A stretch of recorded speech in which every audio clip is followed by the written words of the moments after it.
Buenas tardes a todos.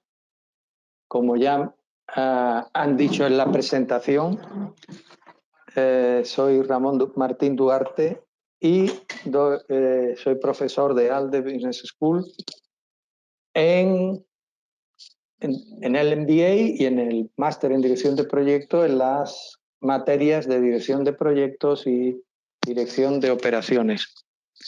Y hoy quiero hablarles de algo fundamental en la gestión de los proyectos, que es cómo, y para ello voy a presentar una serie de ideas, en su mayoría conocidas por todos, seguro, con el fin de que la eficiencia sea el eje que nos mueva en nuestros proyectos. Para comenzar, podemos plantearnos algunas preguntas, ¿no? Como por ejemplo, ¿cuál es el secreto del éxito de una buena gestión de proyectos? ¿Por qué unos proyectos van extraordinariamente bien mientras que otros de unas características similares se empantanan o no avanzan, por ejemplo? Podemos pensar que la clave está en el uso de equipos y programas sofisticados, de la tecnología más avanzada o de una estrategia y una planificación meticulosa y de largo alcance. Evidentemente podemos plantearnos esta y otras preguntas similares cuando en el desarrollo de nuestros proyectos nos enfrentamos con dificultades que en ocasiones parecen insalvables, mientras que observamos que otros proyectos van viento en popa, como se suele decir, al parecer sin problemas y que todo funciona y encaja perfectamente. Pero por eso debemos pensar que en muchas ocasiones los problemas pueden presentarse por determinadas causas, como por ejemplo porque el personal de nuestro equipo, es decir, o los responsables de área, etcétera, se les mantiene al margen de la toma de decisiones mediante políticas que le impiden participar con sus opiniones. También en otras ocasiones nos rodeamos de personal muy experto en manejar distintas herramientas de gestión, pero ignoran casi todo lo correspondiente a este arte. Por eso pienso que para conseguir esa eficiencia buscada debemos lanzarnos a una gestión basada en el modelo de relaciones humanas.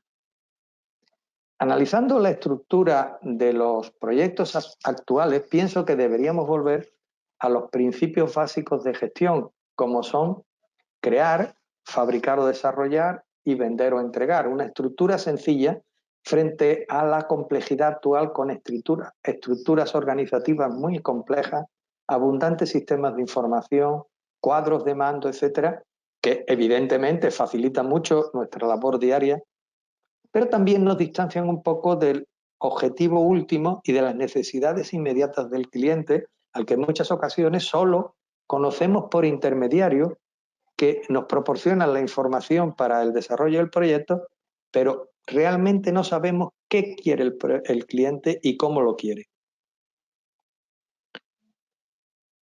Si los proyectos bien dirigidos denotan sencillez y claridad en sus estructuras, en sus procesos, en su sistema de gestión, en las estrategias, en su estilo de dirección, etcétera, entonces podemos pensar que debemos evitar lo que se puede denominar la experiencia de la complicación, que parece que caracteriza a muchos de nuestros desarrollos.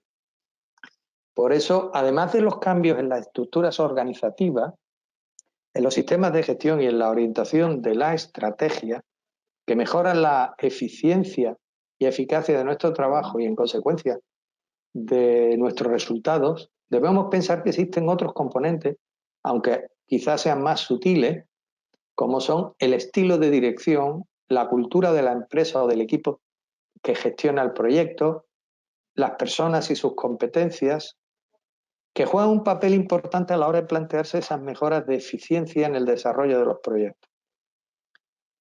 Todos ellos, estos puntos están interrelacionados y ninguno prima sobre los otros, y podemos pensar que después de ponerlo en práctica hay que saber utilizar estos componentes por lo menos con igual énfasis que los que se pueden considerar como tradicionales o los tecnológicos, etc. Porque debemos pensar que tenemos que desarrollar nuestros proyectos con eficiencia, teniendo por eficiencia la capacidad de lograr el efecto que se desea o que se espera con el mínimo de recursos posible o en el menor tiempo posible. De ahí mi empeño en insistir en esto. Pero esto no significa, evidentemente, que abandonemos la utilización de los métodos de estudio cuantitativo, pues, de la rentabilidad o de la eficacia y la resolución de problemas en base a estos métodos, claro. Lo que sucede es que debemos abandonar un análisis excesivamente complejo para ser útiles o que tratan de ser precisos de una forma inadecuada. No podemos centrarnos exclusivamente en un análisis de los costos del proyecto y tratando de reducirlos de una u otra forma, olvidando la calidad y el valor del producto final, puesto que, por ejemplo, un caso que suele ocurrir cuando tratamos de desarrollar un proyecto a partir de otro similar anterior y empezamos a poner parches y añadidos, etcétera, en vez de desarrollarlo de nuevo, aunque siempre utilizando la experiencia y las lecciones aprendidas. Porque lo que no podemos olvidar es que cada proyecto es único.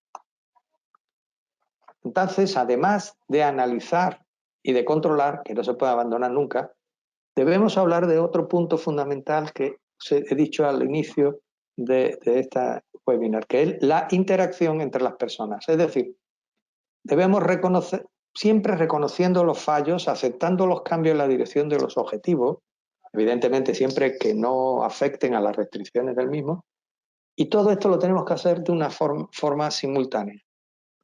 Por tanto, no se trata solo de perseguir una economía de escala, sino de no subestimar las pérdidas de eficacia por la falta de identidad del equipo o la falta de adaptación y espíritu de iniciativa de las personas.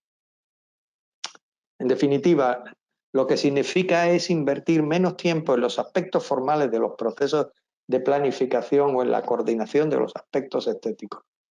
Y atención, he dicho no invertir mucho tiempo en aspectos formales de los procesos de planificación, pero sin nunca, evidentemente, abandonar la planificación.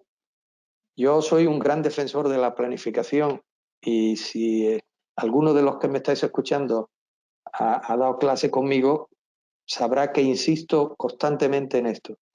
Porque la experiencia demuestra que para que un proyecto se lleve a cabo correctamente, hay que invertir gran parte del tiempo en la planificación. En definitiva, no existe un buen proyecto sin una buena planificación.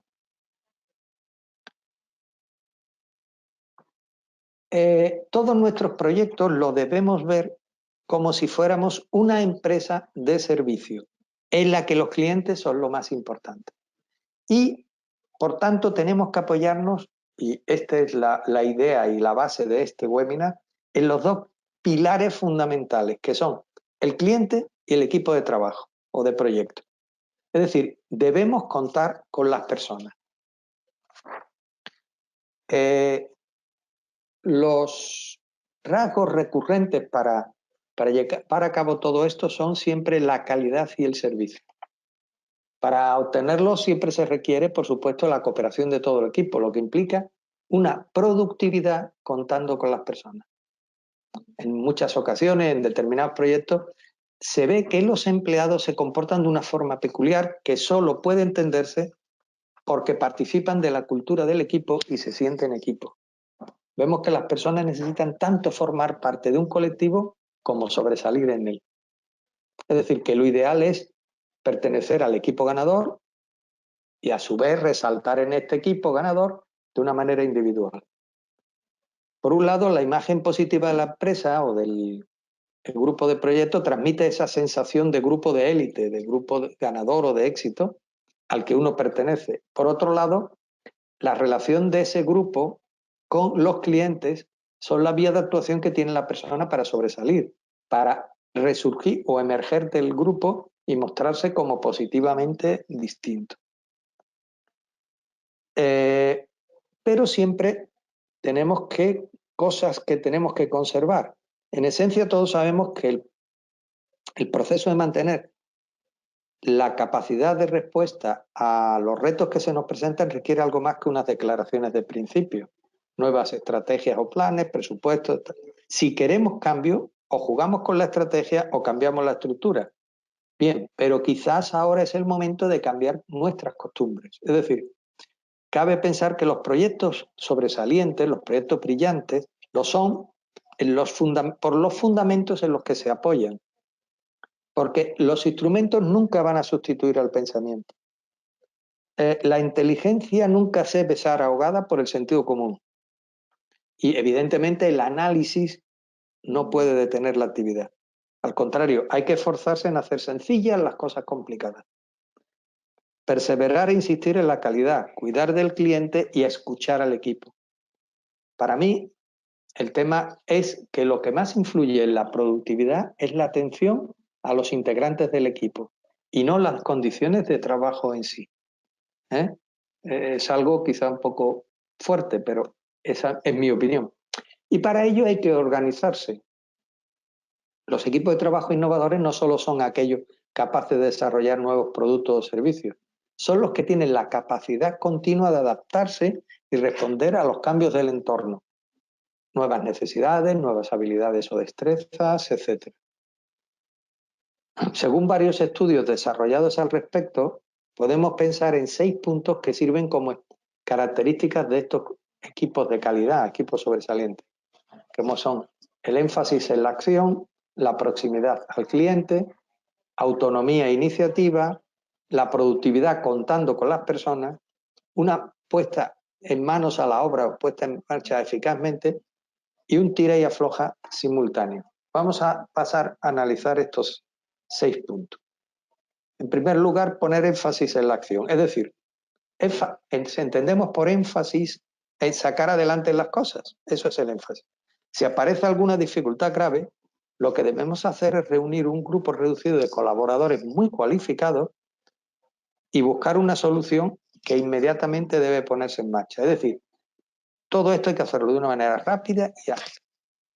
Más que buscar la solución óptima, lo que debemos de buscar es la respuesta rápida y pensada. ¿Y para ello qué se hace? Pues recurrimos al trabajo intensivo de pequeños grupos. Es decir, lo importante es la acción. Así, por ejemplo, si estamos encargados de la coordinación de proyectos, debemos pensar en la simplificación de los procedimientos, los informes, los comités, que lo que consiguen es colapsar muchas veces el propio proyecto. Una de las acciones que se debe tomar es que los componentes del equipo o de los distintos equipos, los componentes entre sí, hablen mutuamente, muy a menudo y de forma regular. Es decir, nos debemos ocupar de que la respuesta sea razonable y proporcional a la complejidad. Coordinar las cosas, estudiarlas, solicitar más datos y siempre tratando de evitar exageraciones, por supuesto. La complejidad suele originar letargo que a su vez puede quitar capacidad en la respuesta. Pero esto no debe ser así en nuestros proyectos. Debemos aplicar técnicas que agilicen y simplifiquen la toma de decisiones, que generen una fluidez organizativa que proporcione dispositivos de actuación, en especial en los sistemas de gestión, aclarando cuáles son los objetivos fundamentales del proyecto y cuáles son los datos que realmente cuentan. ¿Pero qué se puede hacer en estos casos? Pues muy sencillo, normalmente subdividir el proyecto en fragmentos manejables, es decir, en subproyectos, para poder revisarlos rápidamente y mientras tanto tratar de no manipular en exceso. Afortunadamente hoy las metodologías ágiles, el uso de estas metodologías han facilitado mucho esta acción al subdividir todos los proyectos en pequeñas partes, ¿no? También debemos facilitar el trabajo, que significa tratar los proyectos importantes como meros experimentos, que es lo que son en realidad, y tener la flexibilidad mental de corregir o de desviarse y empezar de nuevo. Y todo esto contando siempre con el cliente, que debe formar parte de nuestro equipo. Es decir, lo que debemos hacer es orientarnos al servicio. De ahí cabe pensar que el hecho de orientarnos al servicio es realmente lo que debemos hacer a lo largo del desarrollo del proyecto. Como ya he dicho antes, pensar que somos una empresa de servicio. Y por tanto debemos pensar en 3 puntos fundamentales. La intervención activa e intensiva por parte de la dirección, una importante orientación hacia las personas y dar una gran importancia a la medición y a la retroalimentación. Podemos resumirlo en simplificar los sistemas de gestión y de información. Y otra cosa que debemos tener es obsesión por la calidad. Es decir, si nosotros estamos próximos a nuestros clientes, esto significa tener proximidad también con el proveedor, lo que va a redundar en la calidad del producto final. Pero hay que pensar que la calidad no es presentar unos informes maravillosos, preciosos, impecables, llenos de cuadros de ilustraciones. No. La calidad es que el producto o servicio final esté a tiempo, con el costo estimado y con las características especificadas, es decir, que cumpla con las restricciones de todo proyecto. Y para conseguir esto lo que debemos tratar es de que las personas se sientan orgullosas de lo que hacen, con independencia del proyecto que se esté desarrollando. Por tanto, si nuestro proyecto lo orientamos a la calidad y en consecuencia a la fiabilidad, debemos esperar que las cosas salgan bien. Y para ello debemos tener una fuerte convicción de que así será, evidentemente unida a un esfuerzo grande, ¿no? Para lograr que todo funcione de una manera armoniosa. Por tanto, el objetivo no solo es transmitir confianza en el producto o servicio final, sino saber que todos los procesos se desarrollan con calidad, procurando siempre que la calidad sea uniforme, con independencia de qué equipo lo desarrolla cada una de las tareas. Es contar con las personas y que se sientan orgullosas de lo que hacen. El segundo punto que era la proximidad al cliente. Debemos aprender de nuestros clientes, debemos escucharlos, ya que pueden sugerirnos ideas muy interesantes, es decir, cosas que den resultado y que duren, ¿no? Con esto podemos conseguir diferenciar nuestro equipo de otro análogo y que en teoría puede ofrecer el mismo servicio. Pero si nosotros sabemos atender y escuchar al cliente, tenemos un plus de calidad. Hay que prestar atención a lo que los clientes necesitan. Hay que saber escuchar, como he dicho, puesto que el cliente constituye verdaderamente un socio para el desarrollo de nuestra actividad. Siempre se habla de que hay que tener en cuenta a los stakeholders, y eso es cierto, ¿no? Y el primero de ellos, ¿quién es? Pues el cliente. Y debe acompañarlo a lo largo de todo el ciclo de vida del proyecto. En muchas ocasiones tratamos de eludir esta situación por diferentes circunstancias, pero debemos recordar que el proyecto se ejecuta para el cliente y este debe ser nuestro aliado. Su satisfacción es fundamental para que el proyecto tenga éxito. No hay proyecto de éxito si no cumple con la satisfacción del cliente. Es cierto que no todos los clientes pueden opinar de todo, ni todos necesitan lo mismo. Esto evidentemente hay que tenerlo claro, pero dentro de unos parámetros lógicos y de normalidad, nosotros sí queremos que participe y que se involucre. Sabemos que si queremos obtener mayor éxito en nuestro trabajo, nuestro equipo debe estar lo bastante próximo a los clientes y en contacto regular con ellos como para observar sus comentarios y, si es posible, seguirlos. El tercer punto que era el de la autonomía y la iniciativa. Y es cierto, el equipo debe tener autonomía e iniciativa. No se debe mantener a todo el mundo, a todas las personas de nuestro equipo, con las riendas tan cortas que le impidan ser creativos. Hay que fomentar la aceptación del riesgo y apoyar las buenas iniciativas. Es decir, debemos potenciar la creatividad, debemos potenciar que nuestro equipo sean un hervidero de líderes, gente inquieta que trate de innovar y de mejorar el resultado. Debemos fomentar la iniciativa, tratando de crear una posible descentralización y tener una autonomía con el fin de estimular ese espíritu de iniciativa. Sabemos que, lógicamente, en la constitución de un equipo de trabajo nunca podemos seleccionar a los mejores en todos los ámbitos que necesitamos. Pero eso sí, si les dotamos de una cierta autonomía y potenciamos su iniciativa, es posible que tengamos un equipo consolidado y que obtiene buenos resultados para el proyecto. Y para eso un atributo especial de ese ambiente orientado al éxito positivo y innovador es tener una cierta tolerancia hacia el fracaso.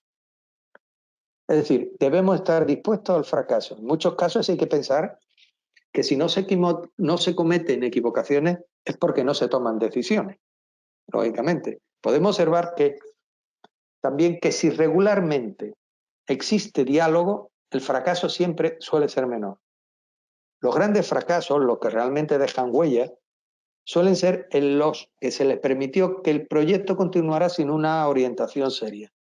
Esta situación no se suele presentar cuando existe verdadera comunicación. No se pueden ocultar las noticias verdaderamente malas y no se necesita y no se desea hacerlo. En cuarto lugar, es la productividad contando con las personas. Es decir, que para esto que hemos dicho debemos conseguir una productividad siempre contando con las personas. Hay que tratar al personal a nuestro cargo como la fuente fundamental de calidad y de aumento de la productividad. Nunca debemos fomentar esas actitudes de nosotros ellos, es decir, dirección, equipo de trabajo. No. Debemos ser un todo. En definitiva, lo que tenemos que hacer es respetar al individuo y considerar a cada uno como una posible fuente de ideas y no simplemente como un par de manos que se ponen a trabajar. Es decir, hay que tratarlos como colaboradores. En otras palabras, si deseamos aumentar la productividad y en consecuencia obtener un resultado favorable, con reducción de costes o manteniendo los presupuestados, lo que hay que hacer es tratar a los componentes del equipo como la partida más importante de nuestro activo. Y hablamos evidentemente de un respeto realista al individuo, es decir, de la voluntad de formarlo, de considerar que existen expectativas razonables y claras para él y de garantizarle la necesaria autonomía práctica para que pueda hacer aportaciones directas a su trabajo. Por eso los directores con mayor éxito se toman la incentivación y la satisfacción del personal como un reto de su gestión. Y esto trae como consecuencia el quinto punto, que es poner manos a la obra eficazmente. Las labores no son, los valores no son vagas abstracciones, son útiles y rentables. Por ello pienso que la diferencia entre el éxito y el fracaso en algún sentido de un equipo de proyecto puede residir en muchas ocasiones en que haya sabido o no aprovechar las grandes sinergias y actitudes del personal. Todos los equipos de trabajo y su dirección que suelen tener éxito saben perfectamente qué es lo que se proponen y se toman en serio el proceso de formulación de ideas. Los valores son fundamentales e importantes en sí y el modo en que se expresan y cómo se articulan. Evidentemente son diferentes para cada equipo, pero comparten siempre características comunes. Finalmente, debemos mantener un tira y afloja simultáneo.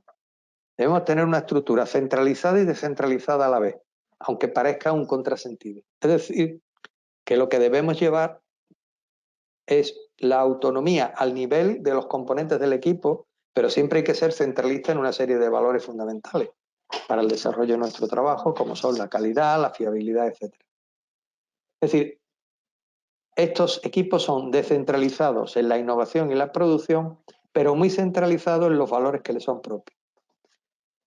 En esencia, es la coexistencia de una gestión central firme y la máxima autonomía individual. La mayoría de estos puntos que hemos presentado evidentemente no son novedosos. Es más, algunos son de perogrullo, ¿no? Son elementales. Pero debemos pensar, como indican algunos analistas, que casi todo el mundo está de acuerdo en que las personas son nuestro activo más importante, como he dicho antes, que lo fundamental es la rapidez en la respuesta, el servicio al cliente, la innovación práctica y el compromiso en la obtención de dichos fines. Para ello, el papel del líder que crea cultura y transmite valores es trascendental, aunque no lo es todo. Son muchos los directores de proyectos que han perdido de vista lo que, según mi opinión, son los fundamentos. Es decir, la rapidez en la resolución de los conflictos, en controlar los riesgos, el servicio al cliente, la innovación práctica y, sobre todo, el compromiso del equipo, ya que no puede conseguirse nada de todo esto sin el compromiso de prácticamente la totalidad del equipo de proyecto. En los distintos estudios efectuados se observa que a las personas les gusta sentirse triunfadoras, formando parte de los que generan la solución del problema, por ejemplo. Por eso, los equipos de proyectos de éxito favorecen la satisfacción de esta sensación. Es decir, su sistema refuerza la impresión que se tiene de triunfo, en lugar de una impresión de fracaso, evidentemente. Porque todo el mundo sabe, todos sabemos que el triunfo se celebra y que el fracaso se achaca siempre o se intenta achacar al sistema. Y nadie quiere estar, lógicamente, en un sistema fracasado. Por tanto, ese viejo aforismo que dice que nada como el éxito para tener éxito, resulta que tiene una base sólida. Por eso debemos pensar que para gestionar nuestro equipo, si reflexionamos un poco, vemos que es muy importante el papel que habitualmente juegan los refuerzos positivos de la recompensa por los trabajos bien hechos. Si os fijáis, parece que existe una cierta asimetría entre los refuerzos positivos y los negativos, especialmente las amenazas, las sanciones, etc. Es decir, los refuerzos negativos suelen producir un cambio de comportamiento, pero con frecuencia lo hacen de una forma extraña e impredecible. Sin embargo, los refuerzos positivos, aunque también originan un cambio de comportamiento, en general es en la dirección que se pretendía. Es decir, los refuerzos positivos no solo conforman el comportamiento, sino que también enseñan y de paso realzan nuestra propia imagen. Así, cuando nos dicen en alguna actividad específica que hemos actuado de forma correcta, es probable que nos esforcemos en buscar actividades parecidas para desarrollarla de esa misma manera como la anterior. Por ello, podemos pensar que el uso de refuerzos positivos va a favor de corriente y nunca en contra. En consecuencia, podemos pensar, y se concluye fácilmente, que es más importante la forma en que se llevan a cabo los refuerzos que la intensidad de los mismos. Es decir, de ahí que los refuerzos positivos deben ser específicos, es decir, contener la mayor cantidad de información posible. El individuo debe saber por qué se le está felicitando. Luego deben ser inmediatos. No podemos esperar 3 meses a que nos feliciten por algo que se ha hecho cuando ya no nos acordamos. Además deben ser viables para que el sistema de los mecanismos de retroalimentación tienen en cuenta esa viabilidad. Es decir, no puedo felicitar a alguien y prometerle que le voy a dar algo maravilloso y que sabemos que es inalcanzable y que es absurdo. La cuarta característica consiste en que una cantidad razonable de retroalimentación se produce de una forma intangible pero muy significativa. Es decir, la dirección muchas veces va proponiendo, va diciendo expresiones que el individuo va tomando como que son precisamente esos refuerzos positivos. Y una cosa fundamental que debemos recordar es que el refuerzo positivo, si se hace regularmente, pierde su efecto. ¿Por qué? Pues porque sencillamente el equipo ya acaba con contar con él. Es decir, yo sé que me van a dar un incentivo, haga como haga las cosas. Entonces no funciona. Los refuerzos deben ser impredecibles e intermitentes para que den el mejor resultado. Sin embargo, hay que destacar que otra cosa fundamental es que no nos podemos apoyar en los refuerzos como punto de partida sobre la forma de funcionar la gestión del trabajo.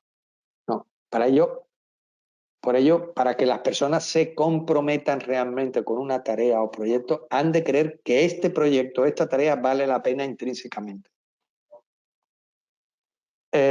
Y todo esto que hemos dicho hasta ahora debe venir dirigido por un líder. A menudo pensamos que los grandes equipos de proyectos, los equipos de éxito, y me refiero grandes en cuanto a calidad, no a tamaño, son así debido a que están organizados para obtener un esfuerzo extraordinario de personas ordinarias. Eso puede ser debido a que los directores de proyectos desarrollan un gran liderazgo. Y entonces podríamos aquí preguntarnos, ¿qué es el liderazgo? Y puedo deciros que liderazgo son muchas cosas. Consiste en la formación paciente de grupos y coaliciones, en ser capaz de alterar el orden del día para que las nuevas prioridades obtengan la suficiente atención, en hacerse visible cuando las cosas se tuercen e invisible cuando todo funciona bien. Y eso lo observamos a diario si el director de proyecto es un auténtico líder. Es dedicar gran parte de nuestro tiempo como líderes a escuchar, pero a escuchar de una forma atenta. Es hablar a menudo dando impulso y aliento y reforzar las palabras siempre con hechos creíbles. Es ser duro cuando es necesario y en general ser sutil con una acumulación de matices y hacer muchas cosas en poco tiempo.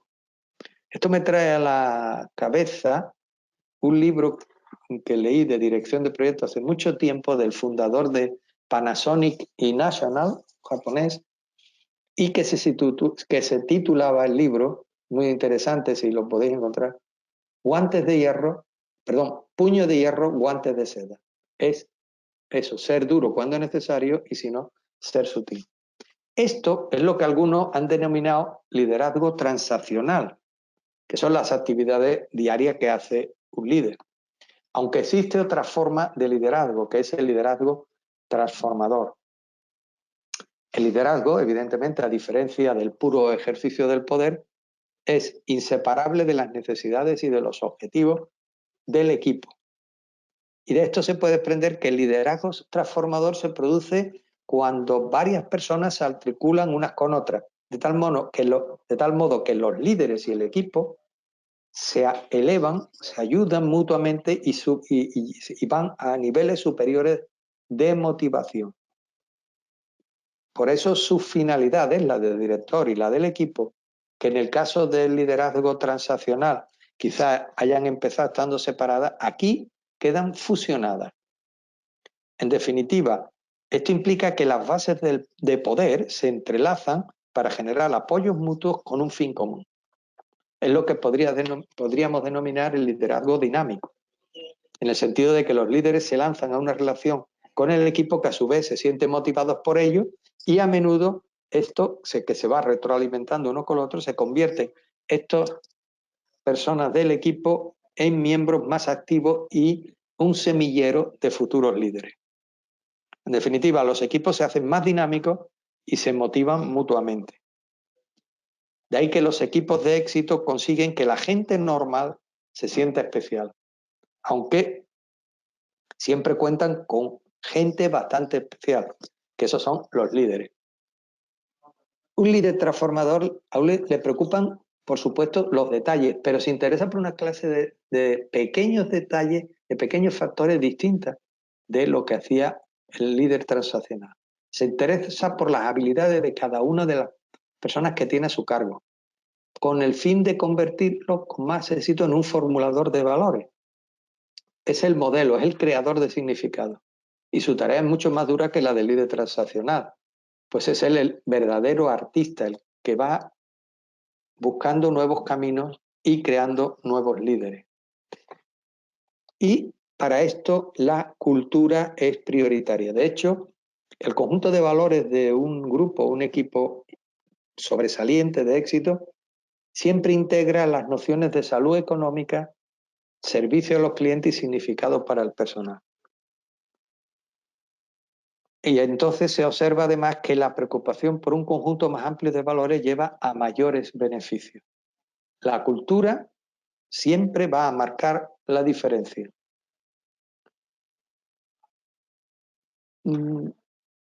Los equipos ganadores, los equipos de éxito, son siempre grupos que aprenden, experimentan más, alientan más en los ensayos y siempre permiten pequeños fracasos, como decíamos antes, con la tolerancia al fracaso. Otra característica es la fragmentación, como he dicho antes, en grupos operativos autónomos, innovadores, creativos, que van siempre solapados. Es decir, pero son unidades manejables. Se apoyan en el principio de que lo pequeño es eficaz. Y gracias a esta fragmentación, la organización actúa y luego aprende de lo que ha hecho. Como vemos, de todo lo que hemos dicho, no hay nada nuevo bajo el sol, ¿no? Todo lo que se ha dicho es muy conocido, las ideas son antiguas, pero en muchos casos no se han desarrollado y llevado a la práctica. Sin embargo, se ve que la efectividad de las mismas, ¿no? Recapitulando, y ya para terminar, para conseguir todo esto, debemos formar un equipo que, sin ser el mejor en todos los ámbitos, cada uno de sus componentes se sienta como una persona de éxito, que va a conseguir lo que se le ha encomendado. Y para esto, la comunicación es fundamental. Como habíamos dicho antes, debemos tener comunicación, debemos todos los componentes de los distintos equipos hablar, saber qué hacemos, etc. Es fundamental la comunicación. Y por esto, para obtener éxito en el desarrollo de nuestros proyectos, podríamos destacar 4 atributos que deben estar presentes si queremos obtener éxito en el desarrollo de los proyectos. Los sistemas de comunicación deben ser siempre informales. Es decir, los distintos interlocutores de las distintas áreas o responsabilidades deben reunirse, como he dicho, de manera informal para hablar de sus problemas. Esto hace que las personas del equipo o de los distintos equipos se vayan conociendo y sabiendo a quién deben dirigirse en cada momento. Los que proponen ideas acertadas e innovadoras se suelen abrir paso siempre en organizaciones informales y no en las formales. Por eso el lenguaje es fundamental. Y sabemos todos que existe una especie de lenguaje en los grupos que permite indicar determinados aspectos sin necesidad de dar más explicaciones. Esto lo sabemos todos. Tenemos una serie de palabras o de expresiones o de giros que basta con decirlas y no tenemos que explicar nada más. En segundo lugar, la intensidad de la comunicación debe ser extraordinaria. Se debe favorecer la discusión y la presentación de opiniones, es decir, debemos estar siempre empleando lo que se llama la tormenta de ideas, que incluso puede parecer, aunque incluso las ideas pueden parecer descabelladas, pero el fin es promover la libertad para expresar cada uno lo que siente y piensa de cada componente del equipo. Se debe conseguir hacer una toma de decisiones entre camaradas, sobre todo cuando surgen problemas o se deben afrontar riesgos no previstos. Es fundamental que cada uno se conozca. Luego hay que apoyar el soporte físico de la comunicación, es decir, debemos establecer procedimientos y dispositivos en los que cada componente del equipo exponga sus ideas y sus opiniones y permita a los demás conocerlas y discutirlas. Es decir, que haya un soporte físico de esas ideas. Y en cuarto lugar, el sistema de comunicación debe ser intenso e informal. Y esto actúa como un sistema de control bastante riguroso. Me explico. Porque parece un poco... Esto ocurre incluso cuando se genera innovación. Es decir, si aplicamos un sistema, este tipo de sistema de comunicación, vemos que muchas personas saben lo que los otros hacen. Es decir, ese intercambio que hemos estado diciendo de comunicación intensa llega a que cada uno sabe en cada momento lo que están haciendo los otros. ¿Y esto qué hace? Que permite crear ese sistema riguroso de control. Es decir, sabemos que esa persona o ese grupo tenía que estar haciendo tal cosa y vemos que o lo está haciendo o que no lo está haciendo. ¿Y qué lleva esto consigo? Esto lleva consigo la disponibilidad de la información, que sirve de base precisamente para podernos comparar con nuestros compañeros. Pero que no es un sistema de control, sino que lo que hace es impulsar nuestra forma de trabajar. apoyándonos siempre en nuestros propios criterios. Por tanto, y ya para terminar, no debemos olvidar que para que nuestros proyectos se puedan llevar a cabo de una forma eficiente, debemos contar siempre con las personas, como he dicho constantemente a lo largo de todo el webinar, con el cliente y con el equipo o los equipos de desarrollo. Y mantener siempre una comunicación abierta, fluida y sin formalidades, de manera que se gestione siempre de una manera eficiente, eficaz, pero simplificada cada uno de nuestros proyectos. Muchas gracias por vuestra atención y a partir de ahora, si tenéis preguntas, os las podré ir contestando. Con respecto a... Hay una pregunta de Mario que dice, con respecto a la cultura de la empresa, ¿cuál sería la principal restricción para un equipo de trabajo? Estamos hablando de una cultura, evidentemente, de empresa o de equipo de trabajo, y la restricción yo no la veo. Es decir, lo que es evidente es que cada uno de los componentes del equipo de trabajo, si esa empresa o ese equipo tiene una cultura fuerte, o se adapta a ella o lo tiene que dejar. Eso es evidente.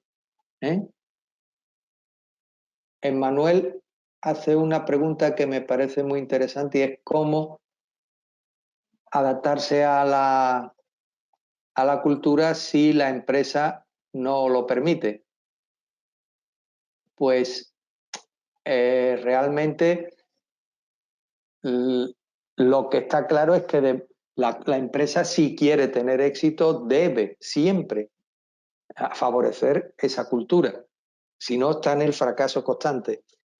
Aunque los proyectos aparentemente tengan éxito. Para mí, no tienen el éxito real que deberían tener.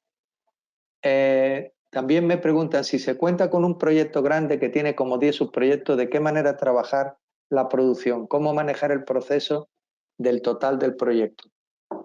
Evidentemente, esto siempre, manejar la totalidad del proyecto siempre se hace por un comité de dirección o por un director de proyecto o por una oficina de proyectos, que lo que hace es que el proyecto lo ha subdividido, lo trata como 10 proyectos diferentes, pero siempre enlazados y concatenados, porque probablemente algún subproyecto estará siendo dependiente de algún otro, es decir, tiene que esperar a que termine uno para empezar el otro, etcétera, pero esto simplemente es eso, o el comité de dirección o el director de proyectos o la oficina de proyectos es la que lo tiene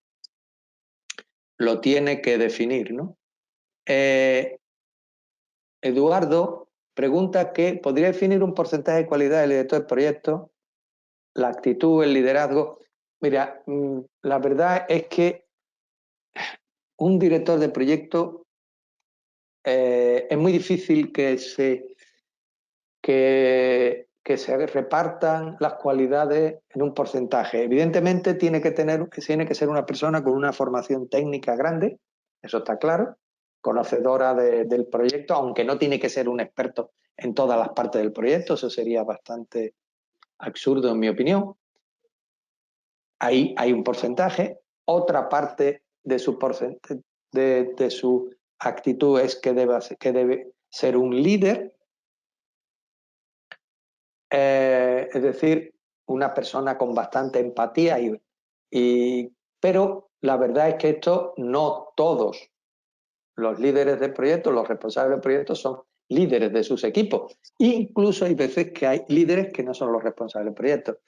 Es decir, ¿qué porcentaje? No lo sé. Lo importante es que en cada momento, además, nos vayamos moviendo de forma que el proyecto avance y que las personas se sientan orgullosos de estar trabajando en ese proyecto. Si tenemos la suerte de que en distintos proyectos trabajamos siempre con los mismos, más o menos los mismos equipos, pues es una ventaja por cuanto que ya nos conocemos y casi no hay que utilizar ningún tipo de actitud especial, ¿no? Cuando vamos cambiando de equipos o parte del equipo es nuevo y tal, sí, ahí tenemos que siempre fomentar el liderazgo, ¿no? Cristian pregunta que si la cultura de la empresa es funcional, ¿cómo lograr que los involucrados piensen en escuchar al cliente? Bueno, vamos a ver. Creo que en el webinar he dicho algo, que es que el proyecto se desarrolla ¿para quién? Para el cliente. Eso está claro. El cliente es el que va a recibir ese producto o servicio que estamos desarrollando. Entonces lo tenemos que escuchar. Con independencia de la cultura que tenga la empresa, ¿no? Aunque sea funcional. No quiere decir esto, ojo, que todos los componentes del equipo vayan a ir a hablar con el cliente, ¿no? Sino que en función de las distintas ocupaciones o responsabilidades que tengamos cada uno, hablaremos con el cliente y, es más, hablaremos con distintos niveles dentro del cliente. Es decir, pues si a nosotros el proyecto nos lo va a encargar una empresa, a lo mejor el responsable del proyecto habla con personas de la empresa en un nivel superior y luego los responsables de grupo, etcétera, van hablando con personas de otros estamentos de la empresa. Pero siempre vamos a hablar y siempre escucharemos al cliente. El cliente no es una persona, el cliente puede ser un grupo, es una empresa. Y entonces, muchas veces cometemos el error que hablamos a lo mejor cuando vamos a hacer un proyecto con la alta dirección y no hablamos con las personas que se van a ver directamente beneficiadas o perjudicadas por el desarrollo de ese proyecto. Y eso sí lo tenemos que observar. Tenemos que cuidar eso mucho, de que no solamente hablar con la dirección, es decir, con el que al final va a pagar el proyecto y va a dar el ok a ese proyecto, sino con las personas que se van a beneficiar y que, como sabemos, algunas veces lo sufren. ¿Por qué? Pues porque no se ha hecho como ellos creían que se debía hacer, no se ha hecho pensando en ellos, no se les ha escuchado, etc. Ahí es donde yo digo que hay que escuchar al cliente también. Al revés, y perdonad que me extienda un poco en esta pregunta, pero yo creo que es muy importante. Algunas veces hablamos con las personas directamente afectadas por el proyecto y no subimos unos o dos escalones más en la jerarquía de esa empresa, que es donde se tiene la información mucho más global de lo que se pretende conseguir. Es decir, probablemente en muchos casos vamos a desarrollar un proyecto que no se va a limitar solamente a el proyecto en sí que estamos desarrollando, sino luego va a formar parte de componentes que se van a ir uniendo y entrelazando para hacer una solución a lo mejor completa de la compañía o lo que sea. Entonces, tenemos dos vertientes. Una, hablar con el que va a ser el afectado, aquí el verdadero stakeholder, ¿no? En la compañía, es decir, el que lo va a poner en marcha, el que va a trabajar, el que lo va a sufrir. Y por otro lado, hablar con la dirección para ver un poco más globalmente lo que ese proyecto va a representar para la compañía. Y ya creo, Cristian, que he respondido a tu pregunta, que dice, cuando se referías a ver, escuchar al cliente, es al interno, al externo. Cuando hablamos de clientes, yo no suelo hacer distinción entre externo e interno. Evidentemente, muchas veces es más fácil hacer un proyecto interno, pero también tiene muchas más complejidades. No penséis que un proyecto interno, que porque estás en la compañía, porque conocéis los entresijos, se puede llevar unos verdaderos chascos en ello. Y por eso hay que escuchar al cliente, porque, como decía antes, es el que nos va a dar ideas y nos va a dar la información suficiente. ¿Las herramientas que podemos utilizar para escucharlo? Pues cualquier herramienta que se nos ocurra. Evidentemente, siempre las herramientas son cuando hacemos reuniones, cuando encontramos dificultades en el desarrollo y queremos aclaraciones sobre esa dificultad, cuando nosotros tenemos un punto de vista, pero que a lo mejor resulta que no es lo que ellos están pensando. Tenemos que pensar una cosa. Si un cliente tiene una idea, nosotros podemos presentarle las opciones que queramos, que como él tenga la idea muy clara, esa es su idea, no las opciones que nosotros le estamos presentando. Entonces, tenemos que saber muy bien cómo encajar la solución que nosotros estamos presentando, evidentemente, para poderla consensuar con las ideas que el cliente tiene o que pensaba que iba a resolverle ese proyecto que tiene, que se está pudiendo poner en marcha. Aquí vamos a ver, hay una pregunta que, perdonadme un momento, dice aquí María Gabriela que si el webinar tiene PDUs para reportar a los que ya somos PMP. No te puedo responder a esa pregunta, pero la puedo trasladar al departamento de tutorías, que te la pueden responder perfectamente. Me estoy tomando nota de tu nombre, o realmente puede hacerse de una forma general y que todos estéis informados, ¿no? Así que ellos sean los que os respondan si realmente tiene PDU. Y finalmente, creo que nos da tiempo a esta última pregunta que dice José Durán. ¿Cómo mantener la simplicidad en el monitoreo del proyecto cuando los requerimientos de información son distintos entre el ejecutor, el cliente, el financiador y otros grupos interesados? Realmente, la verdad es que lo pones bastante difícil, ¿no? Sí es verdad que cada uno tiene sus requerimientos de información y siempre son distintos. Es decir, el que va a financiar el proyecto, la información que va a requerir no es la misma que la que se le tiene que proporcionar a los grupos interesados en ese proyecto o al cliente o al interlocutor que tengamos en él, o etcétera. Eso es evidente. Es decir, el que financia, lo único que le va a preocupar es el costo. El cliente muchas veces le va a preocupar el costo y el plazo de entrega. Mientras que a los grupos interesados, ¿qué es lo que les va a preocupar? Pues les va a preocupar cómo se va a desarrollar, qué solución va a aportar, qué mejoras le va a ofrecer ese proyecto, porque es lo que realmente es lo que normalmente van a necesitar cada uno. Es decir, no van a ser nunca lo mismo, ¿no? Y evidentemente mantener la simplicidad en el monitoreo del proyecto, la verdad es que cuesta, pero que sí debemos hacerlo. Es decir, lo que siempre, mira, vamos a ver una cosa. Hay una famosa frase que dice que una imagen vale más que mil palabras.